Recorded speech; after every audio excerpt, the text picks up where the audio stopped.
Don't you dare show up at my graduation ceremony. A boring old hag like you will just be everyone's laughing stock. It's my big day, so absolutely do not come." Hearing those words from Kelly made my head spin. It was clear she didn't see me as family. To her, I was just an embarrassment. "Hey, old hag, where are you now?" The moment I pressed the call button, Kelly's shrill voice pierced my ears. She sounded rushed and full of impatience, almost panicked. "You can't just leave a silly note like that and think it's okay.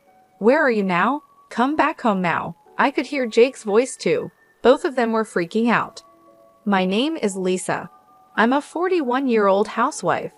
I've been juggling a part-time job at the local real estate office while raising my daughter Kelly and doing housework for over a decade.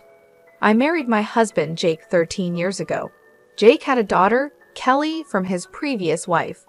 I met Jake at my old workplace, a construction company, where he was there for business.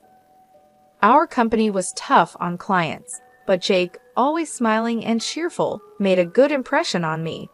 I recommended his products to my company, wanting to be helpful. As a result, his company was chosen. That connection led us to go out for meals several times, and we got deeply involved. He proposed, and I happily accepted, quitting my job to prepare for the wedding. Just before the wedding, Jake revealed that he was living alone with his 5-year-old daughter. At first, I thought it was a lie. It was hard to believe, but it was true. I met Kelly a week before the ceremony. She was maybe shy, hiding behind Jake, and wouldn't come out in front of me. That's when I decided I would live with them for Kelly's sake. I wanted to raise her into a fine adult. I planned to take care of Kelly properly, especially until she graduated from high school. I'm not sure why I felt this way, but her anxious eyes peeking out from behind Jake were unforgettable. I made up my mind and decided to marry Jake. It was my first marriage, and my family was against it. My father was furious and said, "They're mocking you." But I went against my parents' wishes and married Jake. If I had listened to my parents, I might have avoided the trouble that was about to start. 13 years have passed since that marriage. Kelly has turned 17 and is supposed to graduate from high school this year. It should be a joyful occasion, but I couldn't feel genuinely happy. The thought, "I'll make her a fine adult," crossed my mind when I decided to marry Jake. "Hey, old hag, where's my t-shirt? Where did you put it? You didn't steal it, did you?" 3 years after we started living together, Kelly began calling me old hag. At first, she was kind and gradually got used to me, but one day she started calling me old and her attitude became rough. I pulled the t-shirt out from the folded laundry and handed it to Kelly. "Why did you wash it? What if it shrinks? It should have been dry cleaned. You know, you're really clueless, seriously so dumb." I had hand-washed and air-dried the t-shirt because I thought the fabric would get damaged at the cleaners, but I couldn't say that to Kelly. All I could reply was, "I'm sorry." Kelly snatched it from my hand as if she was grabbing it and said, "Really, you're useless," and left with those parting words. Her words were sharp and pierced my heart. I couldn't argue back, so I just apologized. I didn't understand why Kelly had become so rough towards me. At first, I thought she was teased about her father's remarriage, but it seems that wasn't the case. Around that time, Jake's attitude began to change. He used to smile all the time when he was working, but recently he had stopped showing his smile at home and had become grumpy. He had started calling me hey and you. As Jake's attitude changed, so did Kelly's towards me. I thought there might be something lacking in me, so I made sure not to slack off in household chores and watched over Kelly carefully. I wanted Kelly to grow up to be a respectable adult, but instead, her attitude got worse every day. She called me old hag all the time, and I never heard a thank you from her anymore. It was strange because at parent-teacher conferences, her behavior in class was normal, with no signs of roughness. Jake also talked normally with her and sometimes even smiled. This terrible attitude was only directed at me, which hurt my heart even more. I couldn't talk to Jake about it because he had become distant and completely different from before. I had no one to talk to and felt very alone. Living with a heavy and dark weight on my heart, I was becoming isolated in my own home. Since middle school, Kelly had stopped telling me about school, and Jake attended the events. I had to learn about school events from neighbors. Jake and Kelly seemed to get along well, often going out together. I wanted to be treated as family by them too, and had hoped we could live together happily. It was unbearably painful that it wasn't happening, and Jake's attitude was getting worse. "There's dust on the stairs. Clean it up. You're a stay-at-home wife, aren't you? We're running out of toilet paper. Are you even cleaning the bathroom? You really are so clumsy." These were the kinds of things Jake frequently said to me. When we first got married, we each had our roles in household chores. Jake used to do housework while living with Kelly. At first, he was happy that we could share the chores. Now, I'm doing all the household chores. Jake once said that it's ridiculous for a stay-at-home wife to do all the housework. Kelly was an easy child to raise, but somehow that made me feel worse. When I tried to discuss it with Jake, he dismissed it with, "You're not trying hard enough." In the end, it seemed like everything was my fault. The more I tried to talk to Jake, the more a heavy fog clouded my heart. He would nitpick my every small mistake in housework relentlessly. "Can't you even clean properly? Haven't you learned anything all these years? Do you lack learning ability?" Jake looked down on me with disdain. All I could do was apologize. "I'm sorry. I'll try my hardest. Please forgive me." Jake sighed heavily, clearly exasperated. "Even if you try your hardest, you won't be able to do it. That's why you get scolded. Always saying you'll do it, but you've never managed it, have you?" His words continued to chip away at my heart. As time passed, my heart grew weary, and Kelly turned 18. I was curious about Kelly's future plans, but she wouldn't tell me, and Jake wouldn't talk to me about it either. By this time, I had stopped talking to Jake and Kelly unless absolutely necessary. I overheard Kelly and Jake discussing her plans after graduation. I wanted to know, so I stopped and listened. It's settled. I got into college on a recommendation, and I even got a scholarship. "It's all thanks to you, Dad. Thank you." I could hear Kelly's happy voice. She would never speak to me in such a tone. "Good for you. It's the result of your efforts." It was worth pushing all the housework onto the clumsy maid. What an awful thing to say. He must be talking about me. Yeah, it was a good outlet for stress too. I could hear their contemptuous laughter. I quietly left the spot and hid in the bathroom. It was the only place I could be alone. I crouched in the bathroom, held my head and cried. To think that Jake and Kelly thought of me in such a way. I had endured for the past 12 years. No matter how much my spirit was about to break, I kept being Kelly's mother and Jake's wife. Even when I felt I was at my limit, I forced myself to keep going. There were times when I felt I couldn't get up, but I made myself get up, make lunch, prepare breakfast, and do the laundry and cleaning. If I were honest, I would have preferred to just lie down, but doing so would surely make me no longer needed by Jake and Kelly. That fear kept me going. I spent my days exhausted. Honestly, I don't remember much from that time. One day, when I was out shopping, a neighbor shocked me with the news. The next day was Kelly's high school graduation ceremony. I couldn't admit I didn't know, so I just smiled vaguely and left. As soon as I got home, I collapsed onto the sofa. I had always thought of making Kelly a respectable adult. Graduation from high school was supposed to be a milestone for that. Again, I was the only one left out in this house. I am not allowed to have a smartphone or use a computer. All communication and information came through Jake and Kelly, and they chose to keep me in the dark. I have a simple flip phone that can only make calls. Jake handles all interactions with the school, so I don't even have anyone I can call a mom friend.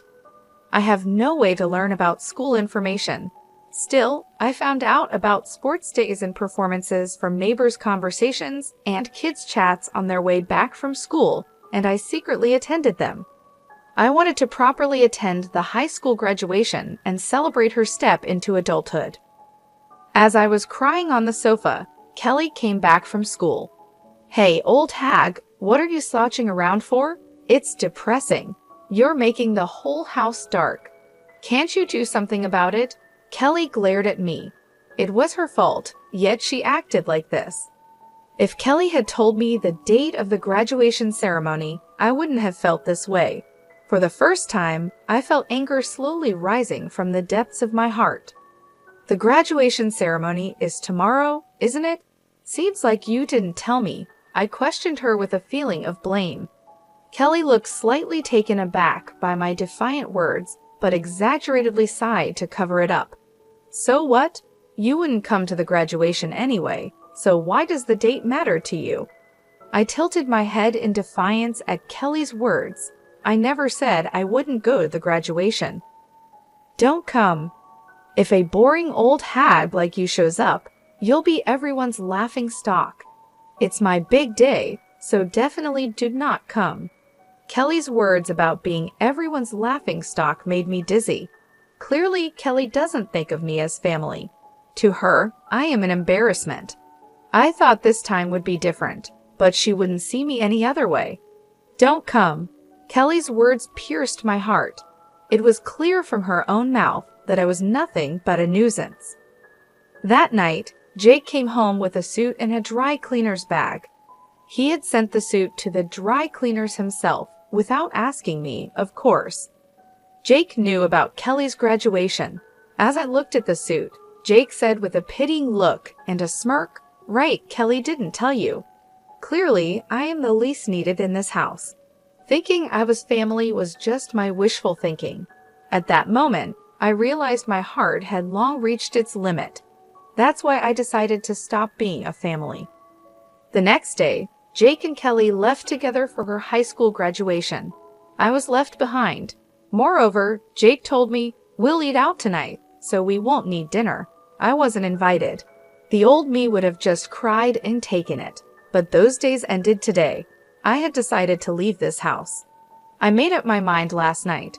As soon as they left, I packed my bags, wrote a note, and left the house. I couldn't be a family with Kelly and Jake anymore. I decided to stay at my parents' house, about 3 hours away by train. At my parents' home, I started preparing to cut ties with Jake and Kelly. In the note I left, I wrote that I wanted to end our family relationship and live alone, and that I wished to discuss the details through a lawyer. I hadn't found a lawyer yet, but my father would likely know one. My family owns a lot of land and is known as wealthy landowners in the area. My father also owns considerable real estate and is well known locally. He certainly had lawyers in his circle. I had met a lawyer at a Christmas party when I was at home. Besides finding a lawyer, I had to sell the house where Jake and Kelly were still living. The house was built on land owned by my father, and the construction costs were covered by me as a wedding gift. I had been repaying my father little by little with the money I earned from my part-time job in real estate, which was also introduced by my father. Essentially, the house, both the building and the land, are owned by my father. They are in his name officially. At the time, Jake probably thought the house was a gift since he never asked about the ownership.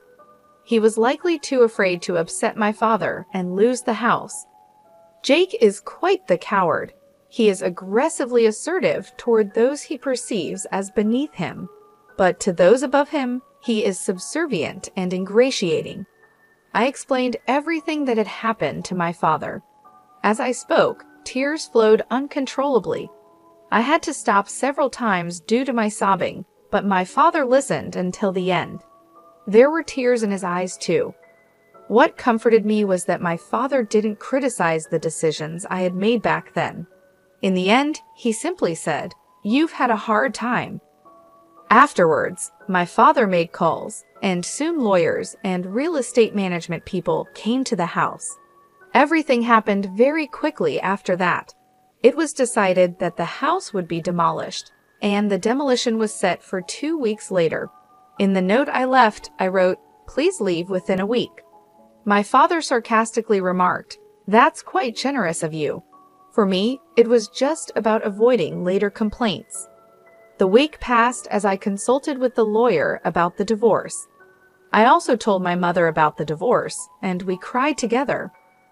I can't forget the look on her face, furious, like a demon. I also talked with my father about what would come next. Above all, I needed to set up a new foundation for my life. It took courage to talk to my parents, and it was hard, but once I did, my heart felt lighter, and I slept soundly for the first time in 12 years. A week passed peacefully at my parents' home. Then my cell phone rang. As expected, it was Kelly. Honestly, I didn't want to talk anymore. Remembering how Kelly had treated me all this time, a dark feeling spread through my heart. I decided to ignore the call, but the calls didn't stop. Jake also started calling repeatedly. They were probably calling about the note I left, and maybe the demolition crew had also contacted them. For 12 years, Jake and Kelly had called me old hag and treated me like a servant. The way they treated me was not how family should treat each other. The thought of dealing with them again made my skin crawl, but leaving things as they were wasn't right either. I couldn't move forward without settling the past. If I ran away now and left things unfinished, I wouldn't feel at peace. After the way they treated me, it was time for Jake and Kelly to face the consequences.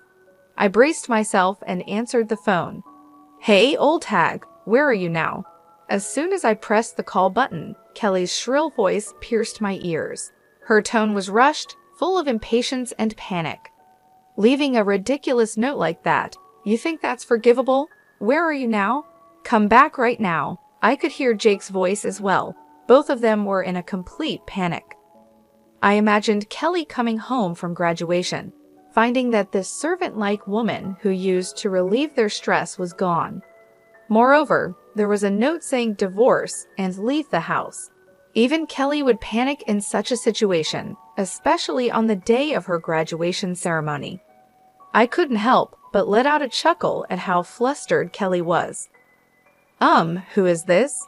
Kelly seemed surprised by my response and stumbled over her words. I hung up the phone. Afterwards, I called the real estate management company to check when the demolition was starting. It was scheduled for tomorrow as planned, and Jake had already been notified. I asked to postpone the demolition to the day after tomorrow and requested that Jake be informed of the one-day delay. The one-day reprieve was granted. Jake would probably come here then. I was ready to deliver a heavy blow to Jake and Kelly. There were dozens of calls from them, but I ignored them all. The next day, around noon, I heard the doorbell and knocking. It must be Jake and Kelly. They probably wanted to come earlier, but the poor train connections made it take a long time. Jake and Kelly were panting heavily, looking really anxious. I had arranged for my parents to stay out of sight, so it looked like I was the only one home. I showed Jake and Kelly into the living room. Jake entered the house hesitantly, intimidated by my father, who is a wealthy and well-known figure in town with a commanding presence. Jake probably sees himself as beneath my father. On the other hand, Kelly wasn't intimidated at all. She seemed determined to confront me and take me back. Kelly slumped into a chair in the living room, crossing her legs and arms, silently motioning for me to sit opposite her. I prepared tea slowly and calmly before sitting across from her. Growing impatient, Kelly started to speak. "What the heck is all this about?" Jake, who was sitting next to me, placed the note I had left on the table. I just stared silently into Kelly's eyes without any reaction. Kelly looked away first, trying to shake off the awkwardness with a laugh. "What was with that, 'who is this?' yesterday? That was some pretty bad acting." Still, I remained silent, staring at Kelly. She became uncomfortable under my gaze, shifted in her seat, and continued talking. "Look, you can't make it on your own without us. You're nothing but trash." I almost reacted to Kelly's harsh words, but managed to restrain myself because I could hear the tremor in her voice. Kelly must be putting on a brave front. So far, Jake had been silent, just watching how things unfolded. "Stop being so stubborn and come back home," Kelly berated me with harsh words, trying to confuse and drag me back home. The more excited Kelly got, the calmer I responded. I don't have a family, do I? Oh, I do have parents, but you two aren't my family, are you? I said. Kelly, for her part, probably felt out of her depth. She started talking loudly. What are you talking about? You and Dad are my family, right? Hey, Dad, that's right, isn't it? Kelly must have felt at a disadvantage alone, so she asked Jake for help. Jake looked around nervously and, seeing that no one else was around, seemed relieved and started talking to me. That's right, you can't live without us, just like Kelly says, so you're coming back. Jake began to act all high and mighty when he saw my parents weren't around. Looking back, I realized what a cowardly man he is. As I said before, I have no family, I answered firmly. No matter what Jake and Kelly say, I'll keep treating them as strangers. Jake and Kelly are not my family. If they were, they wouldn't treat me like a slave. Family is about holding hands and helping each other. When someone in the family is in trouble, it's normal for the family to support them. However, Jake and Kelly were different. They've been treating me as a servant and an outlet for stress for over 12 years. Jake and Kelly insist that this is normal.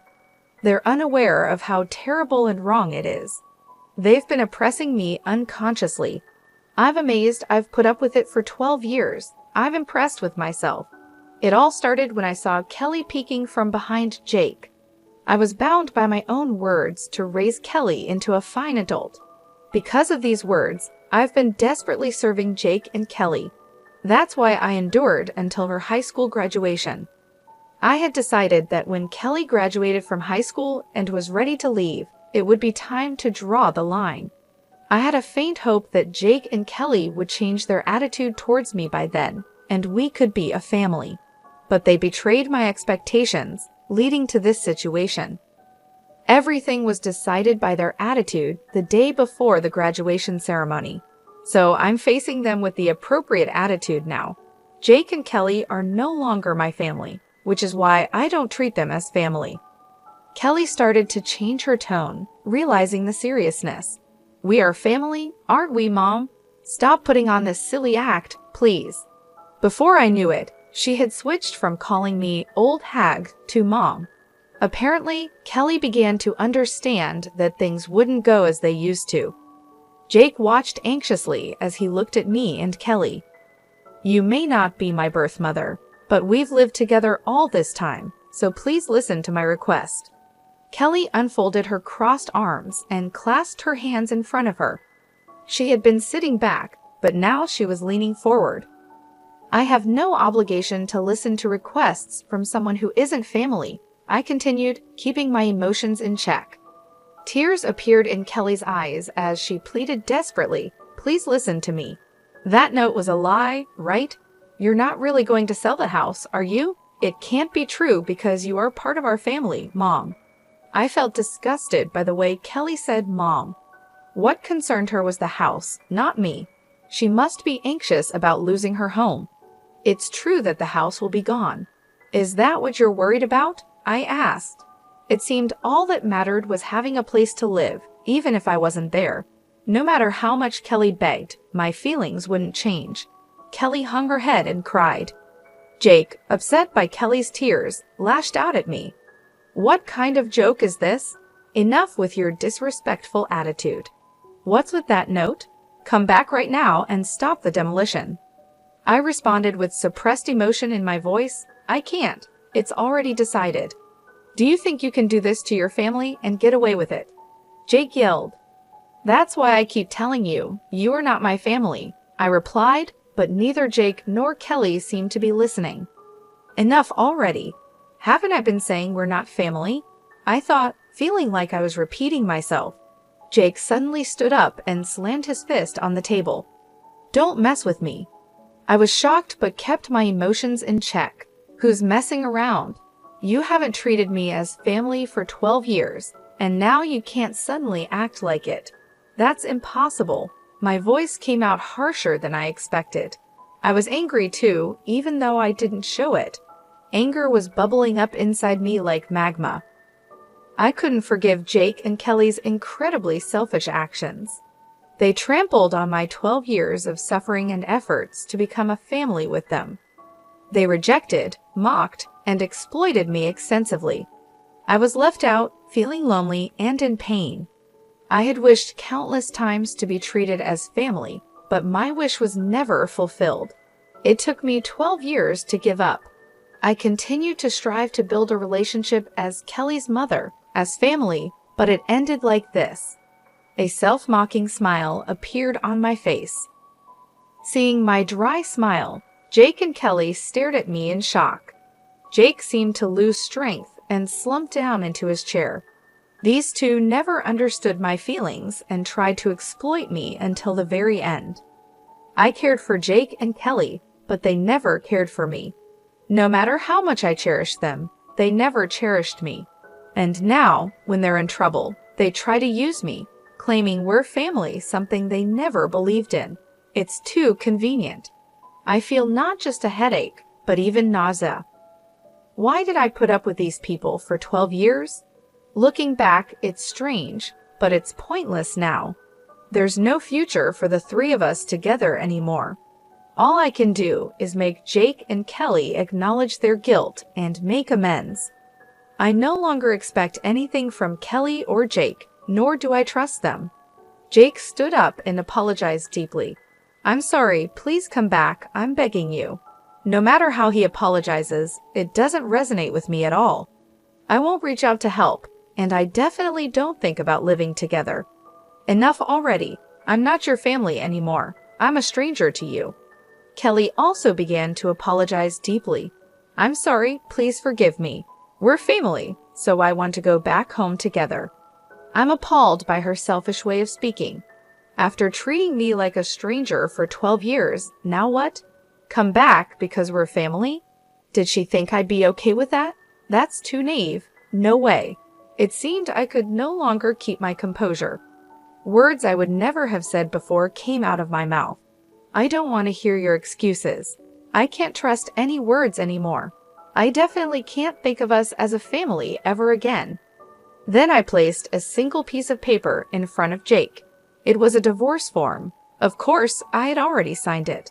Hurry up and sign the divorce form. I'll file it myself. Write it here right now. Jake shook his head vigorously, then showed me a smile. Think it over, okay? I was shocked at how bad Jake was at the end of our life together. He really is a small-minded man. I had always misunderstood Jake's ingratiating smile. The smile he showed when we first met was a sleazy expression of sizing someone up. I mistook it for the smile of a kind person. Thinking about it now still makes me angry. I stood up and called for my parents in the back. My parents then entered the living room. Jake's mouth hung open, as if his jaw had dropped. Father-in-law, he stammered. My father glared sharply at Jake, and my mother also looked stern. Just being glared at made Jake shrink and cower. I'm very sorry. Jake started apologizing deeply and forced Kelly to do the same. I've troubled you because of Lisa's misconduct. I thought I heard wrong. My misconduct? Was Jake still trying to evade responsibility? My father's eyebrow twitched, but he remained silent. Lisa, well, she left home on her own, so I was just trying to persuade her to come back, right, Kelly? Jake urged Kelly to agree with his ridiculous story. Lisa's misconduct. Don't joke with me. My father's loud voice echoed through the house, making the windows rattle. Jake and Kelly gasped quietly. My father stood in front of Jake, meeting his gaze. How can you say Lisa was being selfish? You only think of yourself. You really are a petty man. Then he turned to Kelly. You've done some terrible things too, Kelly. What did you think of Lisa? You did it again. My father's loud voice reverberated throughout the room. Kelly must have been really scared. Her body was trembling. My father stood towering over them with a stern look. Kelly, you've been causing problems at school too. I've looked into it. Using my father's connections, we hired a private investigator, and it turns out Kelly had been extorting money from a girl at school. The victim was too scared to confide in anyone, but my father arranged for her to file a criminal complaint. Kelly, with wide eyes, exclaimed, She ratted me out, didn't she? I felt like I had seen Kelly's true nature. She hadn't reflected at all. She was only thinking about getting through this situation. And you, Jake, you've been embezzling money from the company. This too was revealed by the private investigator. Jake had been making fake business trips. I hired the investigator to strengthen my case for divorce, but the investigation uncovered appalling facts about both of them. Why? How could you even? Was it her? Jake reacted just like Kelly, showing no remorse at all. They were so bad at accepting their fate. Neither of them would escape punishment from me. They would face societal sanctions too. Then my mother spoke up. All right, the discussion is over. Sign the divorce papers and leave this house immediately. Jake, sobbing and muttering no, no, gave up when my father handed him the pen. He sat down and signed the divorce papers. I glanced at the clock. It was almost 8:00 p.m., and the last train was at 8:25 p.m. If they missed it, there would be no trains until tomorrow morning. In this small town, there were no other means of transportation. If they didn't catch the last train, Jake and Kelly would miss the demolition scheduled for tomorrow. They probably hadn't packed their bags, thinking they could persuade me. While I was hesitating whether to tell them, Kelly suddenly said something unbelievable with a sulky attitude. But this divorce was initiated by you, right, Mom? Dad, you should get alimony. Kelly must have been desperate after being exposed. My parents looked shocked. That's impossible. What you two have done is outright domestic abuse and a crime, I said. Kelly, momentarily taken aback, retorted defiantly, show the evidence then. I placed a notebook on the table. This is a diary I've been keeping since we got married. Kelly glared at me with a mocking look. You don't even have a smartphone or computer. What kind of evidence could you possibly have? You seem not to know that a diary can be substantial evidence. It's not just videos, audio, and pictures that count as proof, I explained. Kelly looked dumbfounded. Yes, our lawyer agreed too. This diary is valid evidence. Jake and Kelly finally hung their heads in resignation. I exaggeratedly checked my wristwatch. The last train has already left. I guess you can't get back home tonight. Mother also looked on with a smug face at Jake and Kelly. That's right. There are no taxis around here either. I wonder if there's even a decent hotel nearby. Well, our business here is done. Get out now. Jake and Kelly were rushed out of the house. They probably couldn't believe the last train left so early. I watched them hurrying toward the station from the second-floor balcony. As I watched Jake and Kelly's flustered backs, everything that had been building up inside me began to flow away. There were still some loose ends to tie up, but it felt like it was finally over. Jake and Kelly missed the last train and, unable to catch a taxi, ended up walking for about an hour to a hotel. The next day, when they got to the house, the demolition had progressed, and they managed to salvage only their clothes.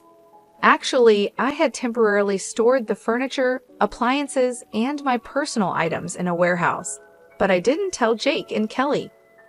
I got a report from the lawyer that the divorce was finalized, including a claim for alimony. Jake was reluctant to pay, but his company was pressured to ensure the payment. According to the private investigator, Jake was fired from his company for embezzlement. Kelly ended up getting involved with the police and was expelled from both college and high school. Jobless, Jake could only afford to lease a small, old apartment far from the station. He lives there with Kelly, who dropped out of high school. Kelly blames everything on Jake, and Jake criticizes Kelly at every opportunity, leading to endless arguments between them, as reported by the private investigator. I was considering what to do next after quitting my part-time job at a real estate agency. Then my father suggested I help with the family business, and I got a job managing his resort real estate company. Living in a resort area is quite different from city life, but being surrounded by nature is a refreshing change. I've also started keeping a dog, so living alone isn't lonely. Right now, this dog is all the family I need. I think I'll just live a relaxed life with my dog from now on.